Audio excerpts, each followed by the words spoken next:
Te anuncia que tem convidado em nossa sala de entrevistas, meu caro Bruno Gabriel.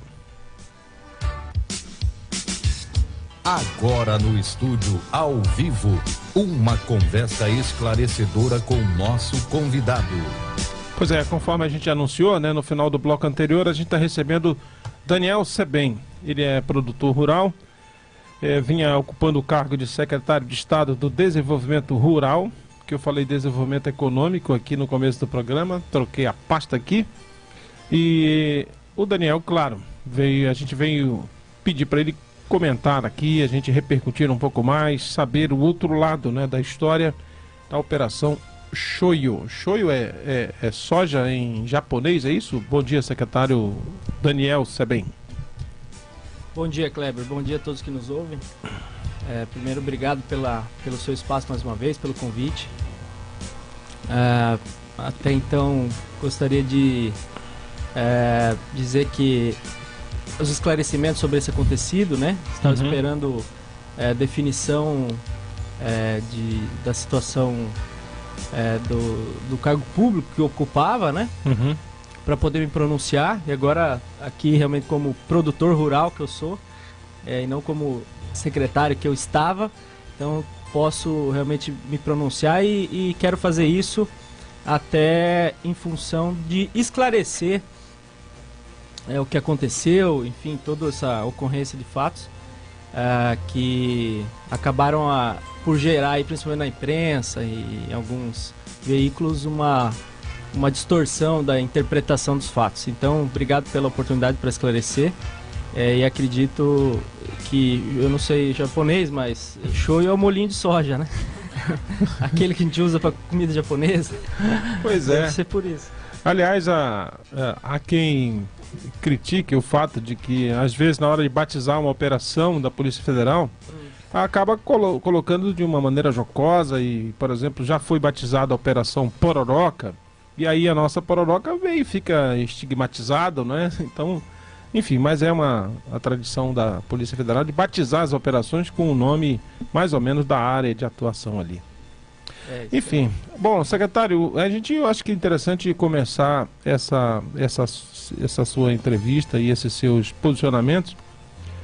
Onde começou, né? O cerne da questão me parece ter sido o processo de licenciamento. É aí que está o X da questão, mas esse modelo vem de muito tempo, não é?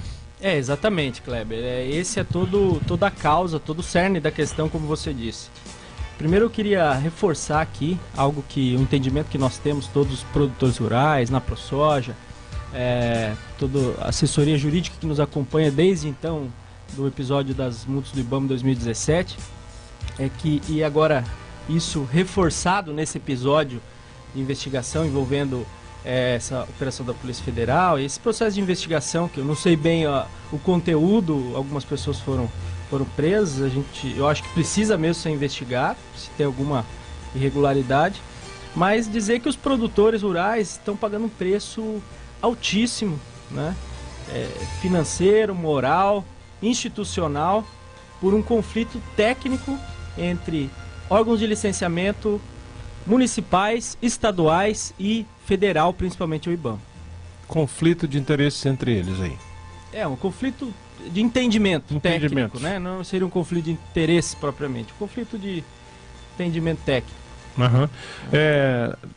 Historicamente a gente tinha esse papel, ainda tem produtores rurais aqui do Amapá que têm licenças emitidas pelo IBAMA.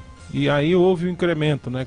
97, Fernando Henrique Cardoso, vem ao Amapá e inicia o processo de reversão das terras. No ano seguinte é criada a SEMA, desmembrada do TERRAP, que era o Instituto de Terras. Ou seja, começa um arcabouço jurídico aí para preparar o recebimento dessas terras.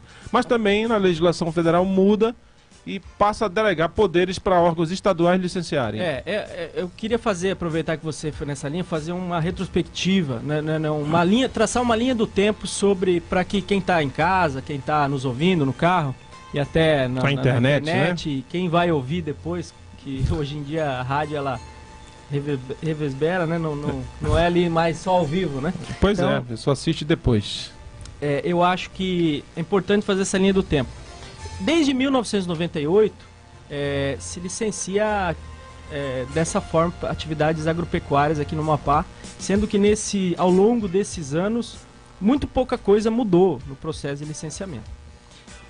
Diga-se de passagem, antes de eu começar aqui a traçar essa linha do tempo, outros estados do Brasil já tradicionais no plantio de soja, outros lugares do mundo que são mais tradicionais ainda no cultivo agrícola de soja, milho, aos modos que a gente tem aqui, nem sequer exigem esse tipo de licenciamento. Mas tudo bem. Aqui exige, a gente tem que submete, cumprir, né? Tem que cumprir, lógico. Não estou discutindo o cumprimento disso. Agora, o fato é que outros estados do Brasil, por exemplo, bem mais adiantados do ponto de vista de desenvolvimento econômico e agropecuário, hoje esse licenciamento ele é legalmente dispensado, previsto pelo Código Florestal, totalmente uma condição totalmente legal, né? Então, desde 1998 é praticado esse licenciamento agropecuário aqui no estado do Amapá, que é classificado pelo Conselho Estadual do Meio Ambiente, o único estado do Brasil que tem notícia, como um alto impacto ambiental atividade agropecuária. Enquanto a gente tem outros problemas tão graves aí, ambientais, aqui dentro da cidade, no Rio Amazonas, todos os dias há décadas e ninguém se manifesta. Então, o que mudou ao longo desse tempo, de 98 para cá? Acho que teve 2 marcos históricos importantes aí. Um em 2011, com a Lei Complementar 140, que estabelece as competências no âmbito do licenciamento, fiscalização, as competências dos órgãos ambientais municipais, estaduais e federal. Essa Lei 140 está em vigor até hoje e ela estabelece essas competências. Então, pois bem, em 2012, foi aprovado no Brasil o Código Florestal, né, que é o conjunto de leis que rege hoje todo do meio ambiente, né, todas as regras ambientais do país. Nem em 2011, nem em 2012, o órgão estadual, na atualidade, naquele momento de licenciamento, procurou se atualizar a sua metodologia de licenciamento para atender, satisfazer 100% o Código Florestal, e hoje eu vejo e entendo isso depois de toda essa confusão que aconteceu. Então o Estado licenciou em 2010, 11, 12, 13, 14... Mesmo modelo. Mesmo modelo. Agora, o que é importante dizer é o seguinte, foi a partir de 2012 que a agricultura de escala, principalmente puxada pela produção de soja, começou a se intensificar no estado do Amapá. Então, até 2012, a agricultura era incipiente, ainda é muito pequena, né, de passagem, mas era praticamente incipiente no estado, portanto, não causava, não chamava atenção, né? A partir de 2012, o agronegócio, a soja começou a se expandir e aconteceu que em 2017, né, o IBAMA, olhando um histórico ali de 5 anos das últimas supressões vegetais, aberturas de área que haviam acontecido, identificou o seguinte, falou, bom, eu tenho aqui essas aberturas de área e eu não estou vendo aqui no sistema nacional que me parece existir ali, onde os órgãos ambientais lançam essas licenças, essas autorizações de supressão, não sei bem o termo técnico disso, mas o que me parece é que houve um não lançamento por parte do IMAP nesse sistema durante todo esse período, 10, 11, 12, 13, 14, 15. Aí o IBAMA identificou, né? O IBAMA identificou e foi fazer aquela famosa, né? Famigerada Operação Última Fronteira aqui no estado. Foi noticiado no Brasil inteiro também, de maneira muito pejorativa, teve um impacto muito negativo na agricultura do estado. Vários investidores na ocasião suspenderam, adiaram seus projetos de investimento aqui. Ô secretário, Daniel, vamos parar bem aqui no Última Fronteira, que a gente vai ao telefone, tem ouvinte ligando, a gente vai sempre franquear aqui a palavra e a participação, a interação do amigo ouvinte. Alô, bom dia. Olá, bom dia. É o Regis Silva que tá ligando, é isso? Positivo, eu mesmo. Ô Regis, pois não, meu amigo, bom dia. Bom dia, Daniel. Bom dia, grande amigo. Bom dia, Regis. Bom dia, tudo bem? Bom dia, garoto. Deixa eu falar uma coisa a vocês. Daniel, a agricultura, ela só cresce dentro do Estado quando tem pessoas competentes realmente para administrar a nossa Secretaria de Desenvolvimento. E depois que vocês entrarem para fazer esse trabalho de desenvolvimento da soja dentro desse Estado, o número de emprego cresceu, desenvolvimento saindo de, como diz o cara, o ditado amazônico, de rabo a popa, né? Não é assim que ele fala? Então, a gente sente muito. Eu vim saber depois do que aconteceu aí na secretaria, mas a gente está perdendo um grande técnico nessa secretaria. A gente deve relevar, respeitar, se ajoelhar diante de você, porque você é o que está pensando realmente, vivendo o presente e pensando no futuro desse Estado. Eu te admiro muito pelo trabalho que você desenvolve, né? Sou até suspeito para falar, porque você é meu amigo, mas o Estado precisa de você para poder crescer nessa área rural, principalmente no setor primário. Nós precisamos de você, amigo, diante dessa agricultura, diante do setor primário, sem dúvida nenhuma.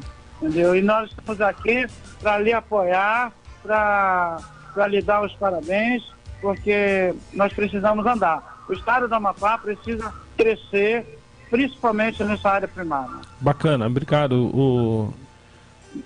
Regis, obrigado por ter ligado, obrigado pela audiência. Obrigado, Daniel. Regis, obrigado pela consideração. Bom, retomando aqui então. A gente estava na operação.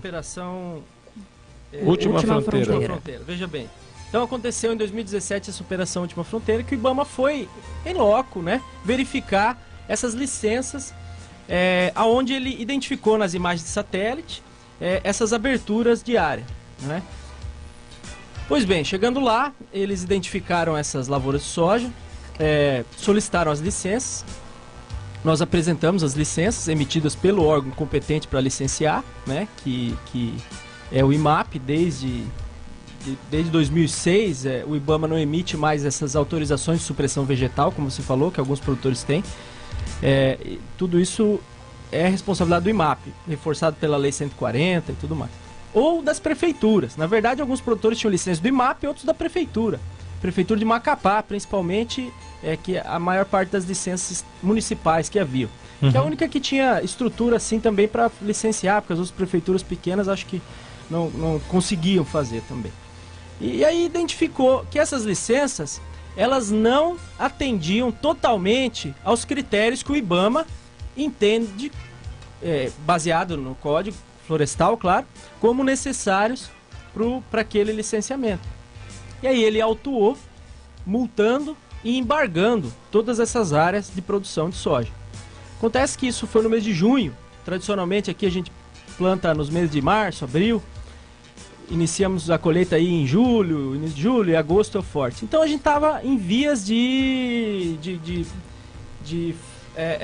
colher essa safra. E uma vez embargada a soja, a comercialização da soja ela é uma commodity, ela é mundialmente, enfim, o comércio é internacional e muito, muito formal, né? Ninguém vende soja sem nota, sem registro, sem nada.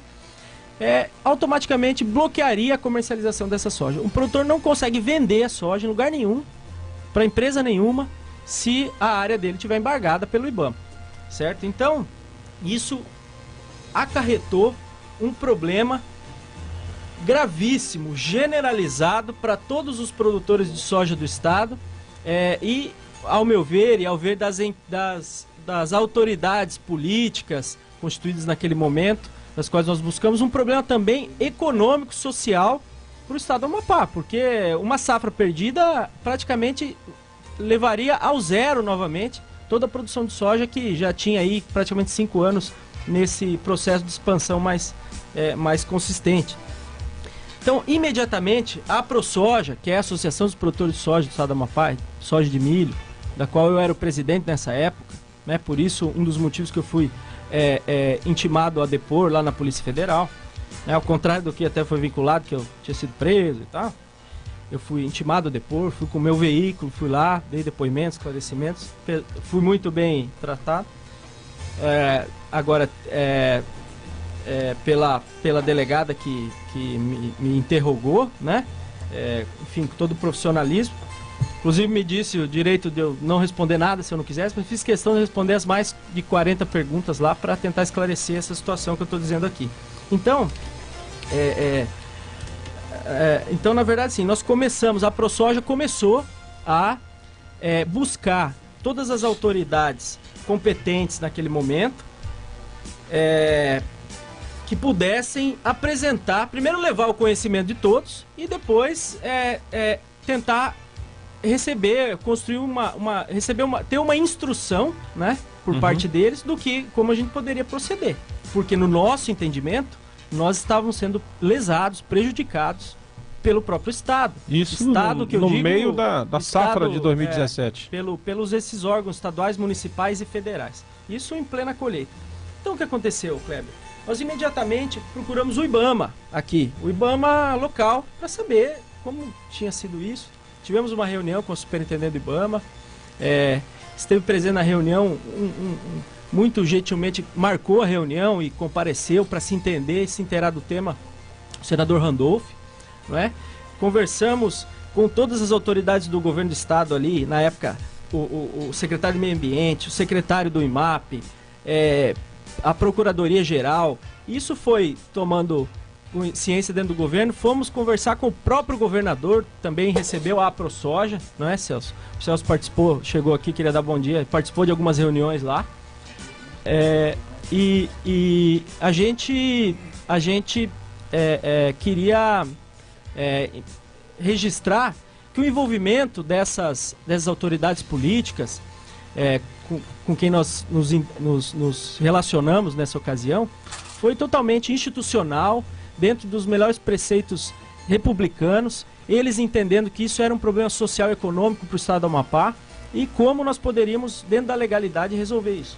Pois é, o Daniel já falou aqui, a gente também convidou para esse bate-papo aqui o atual presidente da ProSoja, Associação dos Produtores de Soja e Milho aqui no Amapá, o produtor Celso Carlos Júnior, a quem a gente já pede para saudar aqui a nossa audiência com o seu bom dia. Bom dia, Celso. Bom dia, Kleber, obrigado pelo convite. Bom dia, companheiros. Um especial bom dia para o Daniel, parceiro aí importantíssimo nessa causa do desenvolvimento da agricultura aqui no Amapá. Pois é, a ideia é exatamente isso, é essa, né? A ideia de trazer esses protagonistas aí para conversarem com a gente e fazer com que o público ouvinte possa ouvir também o outro lado, né? Fomos todos bombardeados e pegos de surpresa com essa notícia quando o agronegócio realmente desponta para a economia. E tinha um recorte que eu vi ontem que o farelo de soja já responde significativamente aí na agenda de exportações do Amapá. Isso é um outro nicho, né? A soja, né? O farelo de soja, aquela solução de trazer por comboios de barcaças, né? E a barcaça tem esse lado. Há uma estimativa de que 2 comboios de barcaça transportam o que 1.000 carretas transportariam por rodovia. E aí já estamos com esse modal aí de levar farelo de soja lá para, acho que é para Europa, Noruega, né? É para Noruega, é para ração de peixe. Salmão. É especial, de alto teor de proteínas. Pois é. É um farelo especial 100% não transgênico nesse caso. E é o terceiro refino desse farelo. Ou seja, ele é altamente concentrado, né? Altamente proteico. Pois é, então olha só. E os empresários daqui estão aqui esclarecendo, porque a notícia, da maneira como foi veiculada, falava em organização criminosa. E o Celso esteve aqui com a Ana Gilene ontem no Café com Notícia. Eu achei fantástica a sua ponderação. Se fosse uma coisa às escondidas, né, um negócio escuso, vocês não teriam mobilizado todos esses entes aqui para discutir o assunto. Pois é, exatamente. Veja bem, antes de ter essa acusação, enfim, essa pergunta, não sei se isso, como eu disse, não tem detalhes lá do inquérito, da investigação, pode ser que isso tenha alguma coisa que a gente desconheça, né? Mas o que me foi perguntado, uma das perguntas da Polícia Federal foi se havia algum tipo de organização criminosa por parte da ProSoja, ou com tráfico de influência, que marcou essa reunião lá em Brasília para resolver os problemas, os interesses dos produtores de soja do Amapá. a reunião foi realmente para resolver os interesses do Amapá, da economia do Amapá.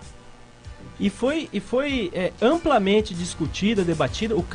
Esse caso do IBAMA foi levado antes até dessa reunião e depois, ao longo do processo todo, para autoridades, como eu disse, parlamentares federais, o senador Randolph, o senador Davi, o deputado Reate, o deputado Abidon, com quem eu conversei pessoalmente, todos se solidarizaram com a causa e entenderam a importância e a urgência do caso. O governador Valdez também, conversamos pessoalmente com ele na época, conversamos, levamos ao conhecimento do Ministério Público, tivemos uma reunião no Ministério Público Estadual com o IBAMA, representantes do Estado e intermediada por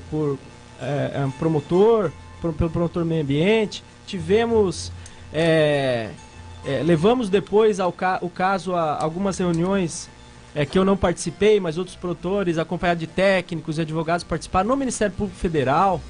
Então isso foi amplamente debatido, discutido. Em algum momento aí desse debate, se chegou à necessidade, acredito que isso tenha sido até organizado pela bancada, porque é função deles realmente fazer reuniões lá em Brasília, assessorar, enfim, interesses do Estado, né?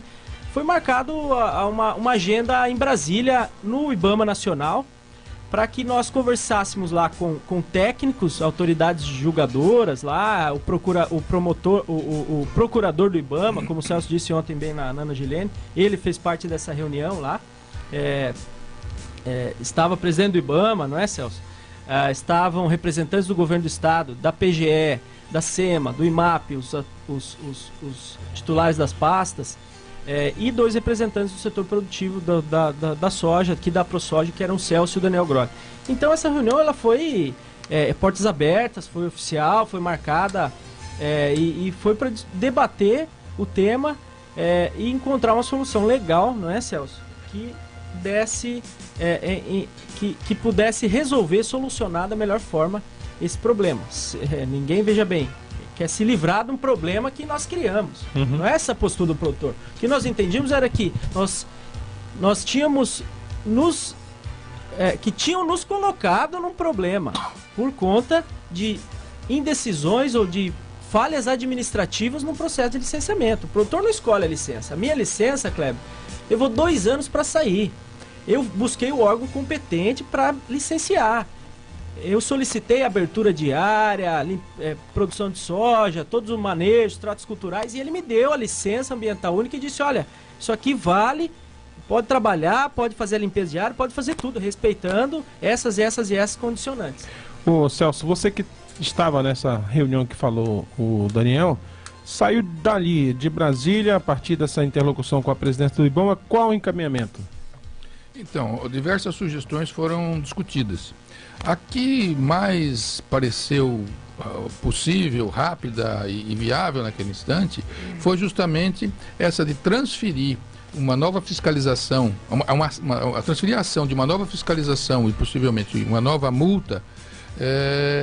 Partiu então essa ideia da Procuradoria do IBAMA e foi no primeiro momento interpretada como possível, legal, tecnicamente executável, e com esse propósito a turma voltou e aí então foram programadas as reuniões aqui em Macapá, que o Daniel participou também intensamente. Ou seja, quem licencia, fiscaliza. Então a ideia era que o IMAP retornasse à fiscalização dessas áreas. E veja bem, eu só queria lembrar um detalhe que eu acabei esquecendo aqui, Celso. Um pouco antes ou durante, acho que foi antes dessa reunião, desse momento lá em Brasília, em algum momento aí nesse processo, que a gente já estava buscando entendimento primeiro, o batalhão, eu lembro que numa ocasião, o batalhão da Polícia Militar Ambiental, da Polícia Militar Ambiental, solicitou, oficiou ao IMAP, na época, o presidente nem era o Bertoldo, que foi alvo da operação, era o anterior, era o Luiz Henrique, solicitou ao IMAP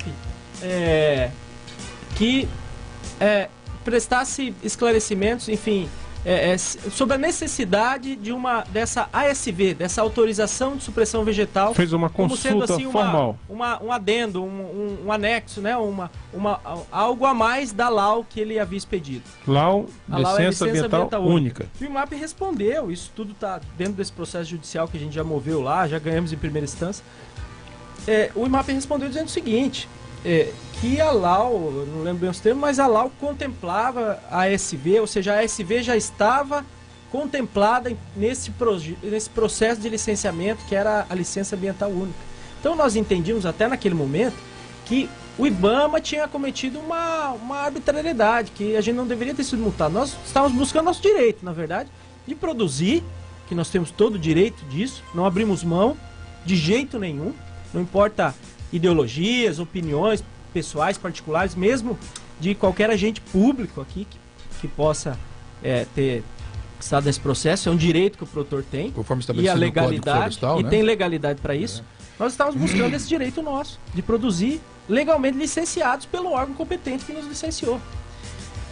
Então, queria, se o Celso quiser retomar ali a linha de raciocínio, então o IMAP, enfim, nós todos voltamos para cá, né, Celso? Isso, aí houve um intenso trabalho, e eu registro também, na continuação do que diz o Daniel, que esse trabalho também passou aqui para o Amapá a ser feito num conjunto enorme de participantes. De maneira transparente. Transparente, Ministério Público, registro em ata, imprensa, então tudo isso às claras.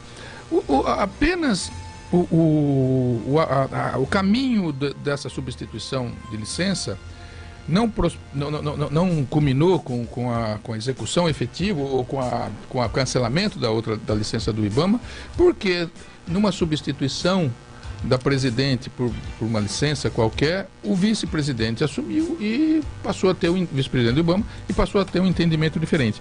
Mas eu gosto muito da didática do Daniel, eu também gostaria de chamar a atenção dos nossos ouvintes, que essa questão, ela está bem, vamos dizer assim, amadurecida no ambiente do licenciamento ambiental, e ela parte do princípio de que é o seguinte: o licenciamento, o regramento foi feito pelo CONAMA, e IBAMA, ele é nacional.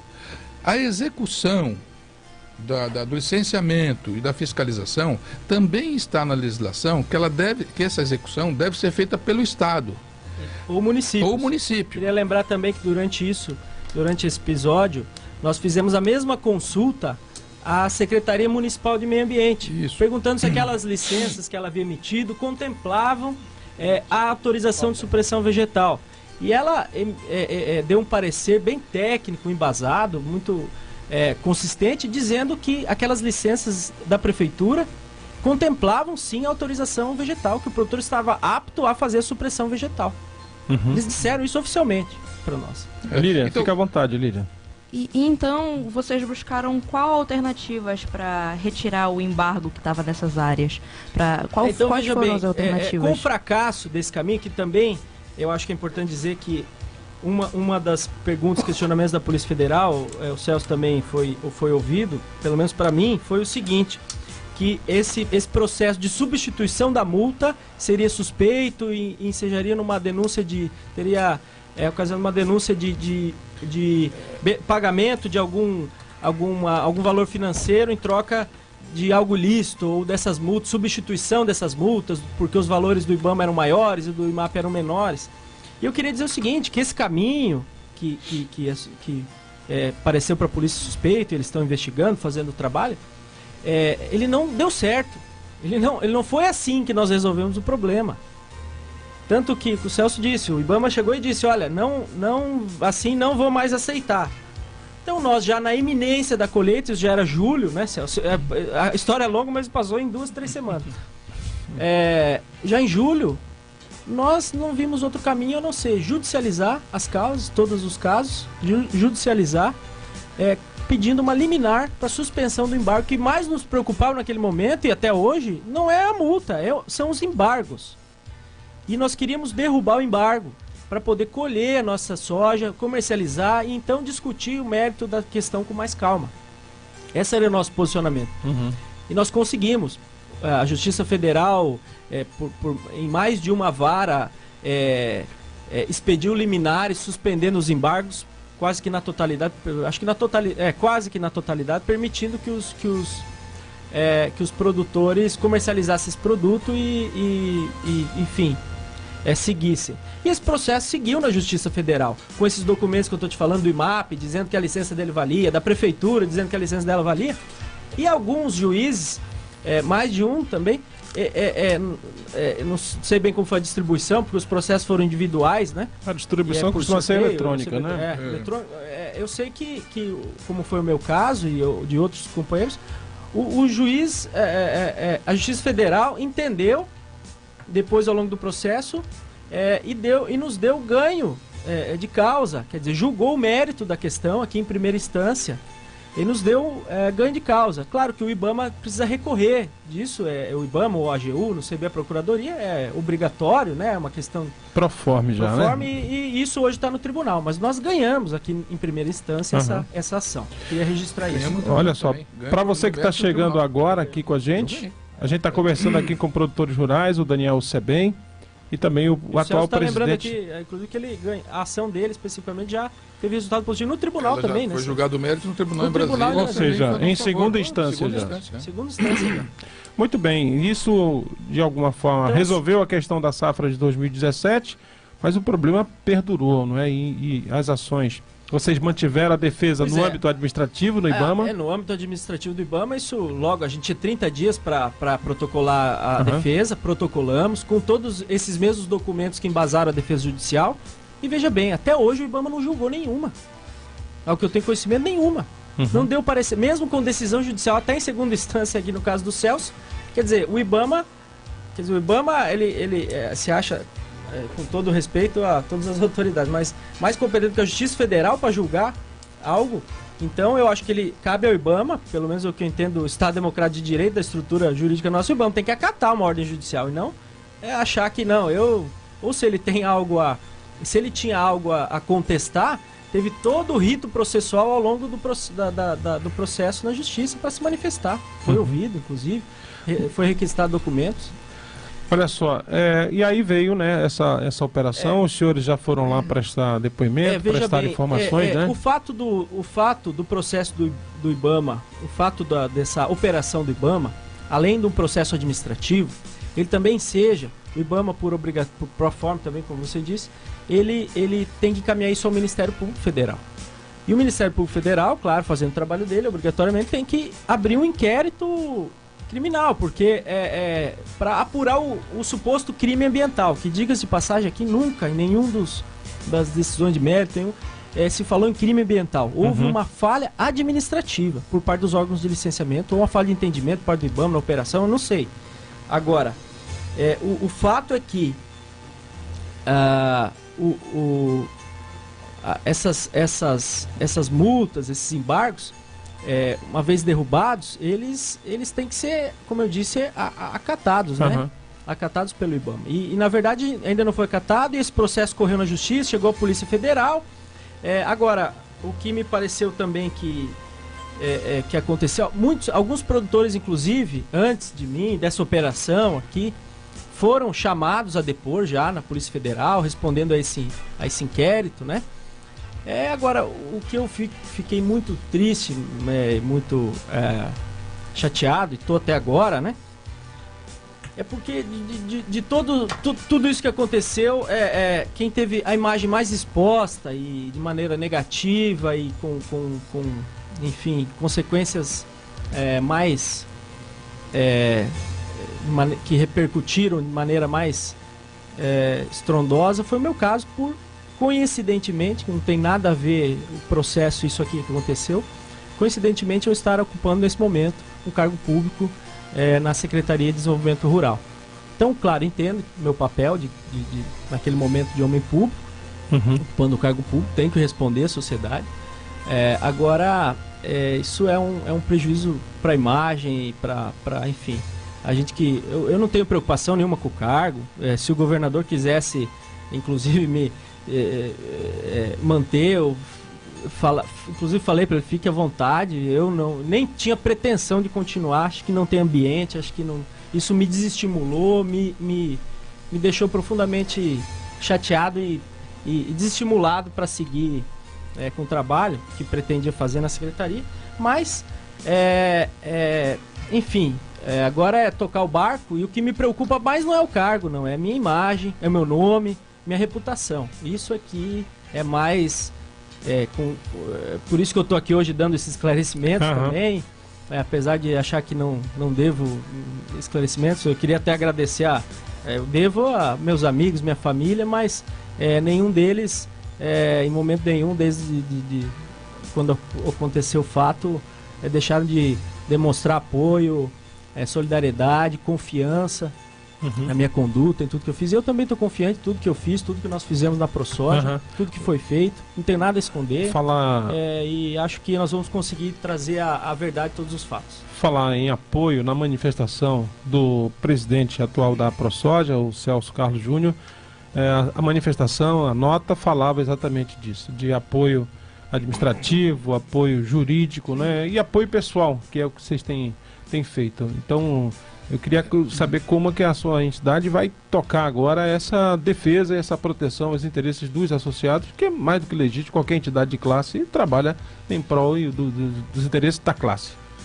Exatamente, a gente até fez questão de estar aqui hoje, que seria mais um espaço para o Daniel, mas como estamos aqui em casa, você, a sua turma, todos nós aqui estamos juntos nesse projeto, e me sentindo mais à vontade, eu diria que a nossa principal preocupação é com a imagem das pessoas, a imagem do nosso negócio, a imagem do nosso setor, e de maneira especial a imagem do Daniel, porque o Daniel é um jovem líder que foi prestou um favor, tem prestado um favor imenso à nossa causa, de maneira assim, generosa, porque não ganhamos nada por isso, muito menos ele. Gastou um tempo importante do projeto pessoal dele empenhado nesse negócio, tem planos belíssimos para contribuir com o Estado do Amapá, trazendo experiência da família, experiência antiga, de sucesso em outras regiões, sem querer inventar nada, estava ali facinho para fazer. Já estava motivando a turma, já tínhamos aí já estávamos vendo umas coisas começando a acontecer. E a gente, infelizmente, é pego numa situação como essa, e a legislação brasileira atual, ela para esse tipo de gente, nós estamos mais ou menos naquele faroeste que se atira primeiro e depois que a gente pergunta. O fato é que, para nós, gente de bem, gente que está aí há anos nesse negócio, gente que tem um nome, o nosso setor trabalha na base do crédito. Nós investimos por praticamente um ano para colher, às vezes, uma única safra. Isso tudo é o nosso patrimônio. Se você coloca, e hoje com a internet, se você for lá consultar meu nome na internet, vai aparecer tudo isso que está acontecendo. Então, a exposição que nós tivemos aqui no Amapá foi um negócio absurdo. Eu não sei, talvez tenha havido em outros lugares, certamente houve, mas tem sido muito grave. E, lamentavelmente, em cima de fatos, se a gente olhar a essência, como já disse aqui o Daniel, das acusações, é mais ou menos assim, ó, a sua organização é criminosa porque você defendeu seus direitos de maneira legítima. Tinha que ser, então, às vezes escondidas, eu não sei bem como é que é. Ou vocês pagaram lá uma propina milionária. Ela é tão grande que eu acho que fica fácil até de dizer que é ridícula, de tão exagerada. Então, agora, com base... Então, qualquer um que passe lá, a gente fica muito triste porque a credibilidade dessas pessoas que passam lá falando essas bobagens, às vezes num órgão público, num Ministério Público, ou qualquer coisa, na polícia, essa credibilidade às vezes é maior do que gente que vem para cá com um histórico de muitos anos no negócio.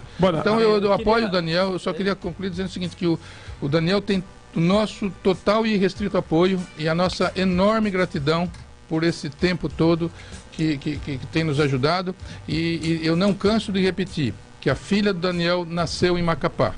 Eu acho que um dos grandes demonstrações da consideração que nós, Daniel e outros tantos têm por esse projeto, é o fato de que a família veio para cá. E o Daniel se entregou a esse projeto a ponto de ter uma filha mapaense, uma garotinha linda, que a gente tem, quase que a filha de todos nós.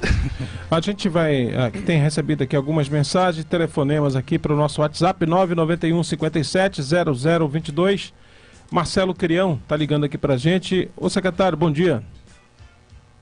Bom dia a todos os programas, bom dia aos ouvintes, bom dia Daniel, bom dia Celso. Bom dia. Queria poder colaborar com essa discussão um pouquinho aí e dizer, Daniel, que eu também fiquei muito consternado, na verdade, muito surpreso com todos esses conceitos que foram atribuídos a esse processo. E queria, assim, dar um depoimento para a sociedade amapaense, tá? Como engenheiro agrônomo, como analista de meio ambiente e, na época, como secretário que eu estava na pasta, dizer que, assim, não consegui entender até agora, eu não ouvi toda a entrevista, ouvi parte já no final, mas relembrando todo o processo que eu tive a oportunidade de colaborar como técnico, que eu gosto de ser, como engenheiro agrônomo, e como, estando no cargo na época, que a gente engendrou assim, todos os esforços para traçar toda a legalidade, todo o entendimento da legislação federal, estadual e municipal, para que o processo de licenciamento, caso tenha ocorrido alguma distorção de entendimento entre Estado e governo federal e que repercutiu de forma muito impactante na categoria toda dos produtores de soja, para que nós pudéssemos trazer para um único eixo de pensamento os três grupos que estavam participando nesse momento, né, que era o governo federal, o governo estadual e a categoria. Dizer assim que estou me colocando à disposição, tá, para dar qualquer depoimento, em qualquer fórum, em qualquer instância, de desmistificar, dizer para a sociedade amapaense que não houve nenhuma confabulação, nenhuma tentativa, na verdade nenhuma tentativa de fazer com que esse processo fosse ser dado um jeitinho. Participei das reuniões aqui no estado, participei das reuniões em Brasília, tenho essa condição de trazer todas essas informações, né, para essa discussão e dizer que realmente não teve nenhum processo negativo nesse meandro todo. Ok, Marcelo, muito obrigado por ter ligado, muito obrigado pela audiência. Ele pode ouvir vocês? Também, obrigado, Crião. Obrigado. Viu, Crião, é muito bacana você ter essa iniciativa. Você também quer fazer o testemunho de que o Crião foi um dos parceiros que mais tentaram e buscar uma solução. Estava realmente lá em Brasília de maneira bastante atuante. Muito obrigado, viu, Crião? Você realmente está sendo correto e justo com essa situação. Tem mais uma participação pelo telefone. Elesi Viterbino, presidente da FEComércio. Presidente, bom dia. Bom dia. Bom dia, Cleber. Bom dia, estamos aqui no finalzinho, mas a gente dá tempo do senhor dar um depoimento. Eu imagino que o senhor está querendo também hipotecar a sua opinião, o seu apoio aqui a essa causa, digamos assim. Sem dúvida. Primeiro, claro, queria dar um bom dia a todos e também, nesse momento, falando como empreendedor, né, filho dessa terra, um empreendedor a Maranata vai fazer aí quase 40 anos, então falo muito mais como um cidadão amapaense do que até como um representante enquanto eu estiver à frente do setor terciário do Estado, da qual a FEComércio representa. Mas eu queria fazer realmente um reconhecimento, né? Um reconhecimento e Kleber, Um agradecimento ao Daniel, né, ao Celso, né, e colocar para eles aí, também a toda a sociedade, sabe? Eu sempre estimo as pessoas por pelo menos 2 grandes valores. Um são os valores básicos que a pessoa apresenta. E quando eu conheci o Daniel, conheci enquanto eu estava na Secretaria de Estado da Indústria e Comércio e depois se tornou agência Amapá, e posso dar um testemunho dos valores que esse rapaz, né, que esse cidadão, que eu já considero mapaense, porque tem lutado pelas causas amapaenses, mesmo que tenha os interesses próprios. Isso é natural, todos nós temos nossos interesses. Mas o que eu quero colocar é que conheci a pessoa, o cidadão Daniel, e posso revelar que é um cabra moda antiga, com valores, tanto prova aí o valor que ele tem pela família, né, pelo trabalho e tudo que ele tem feito à frente, inclusive da ProSoja. Mas queria também dizer das atitudes que ele sempre teve republicanas na relação que teve da ProSoja com a própria agência Amapá, em sempre lá colaborando, ajudando, e nunca em nenhum momento levando sequer qualquer que seja uma conversa diferente, que não seja uma conversa lícita, e sempre muito preocupado com o destino desse Estado. Bacana. Pode não ser, Daniel, pode não ser ainda um amapaense reconhecido, talvez juridicamente, mas eu sei que a luta que você tem empenhado, você já trabalhou muito mais de que muitos amapaenses que falam até muito mal desse Estado, sendo amapaense. Então, Daniel, fica o nosso apoio, o apoio do Viterbino, porque nós te conhecemos, meu irmão, e é uma perda para o governo, é uma perda para a sociedade, não tê-lo à frente de uma pasta tão importante. Mas, Daniel, que isso seja apenas um estímulo para que você continue lutando pelas causas do Amapá, porque a gente precisa de pessoas desprendidas, corajosas e honestas, como você sempre nos demonstrou à frente, seja da ProSoja, seja junto com o Celso, mas do setor, e estamos sempre à sua disposição. Continue firme, isso não vai lhe abalar, porque nós te conhecemos. É o apoio do Eliezer Viterbino em torno dessa causa que é urgente para o Amapá, né, do setor primário, precisa destravar, e uma causa e também um apoio a você e toda a ProSoja. E ontem mesmo liguei para você revelando esse apoio, tá bom? Um grande abraço aí a você e a todos. Ok, obrigado. O secretário Tele Júnior também está ligando, um monte de ligação aqui, mas infelizmente o nosso tempo está estourado. Teles, em um minuto eu te falo. Celso, bom dia, Daniel. Bom dia. Bom dia, Teles. Primeiro aqui me solidarizar com o Daniel e com a ProSoja. Eu sou testemunha do esforço dos produtores de grãos para trazer desenvolvimento para o estado do Amapá. Também acompanhei esse processo, Celso, e sei que vocês trataram isso na maior transparência. Quem quer resolver um problema ambiental não vai a órgãos como o Ministério Público, que vocês foram ao governo do estado, foram ao IBAMA. Então tudo foi, na época eu acompanhei a luta dos produtores, estava como secretário de planejamento e vi que foi tudo tratado de forma muito transparente, dialogando.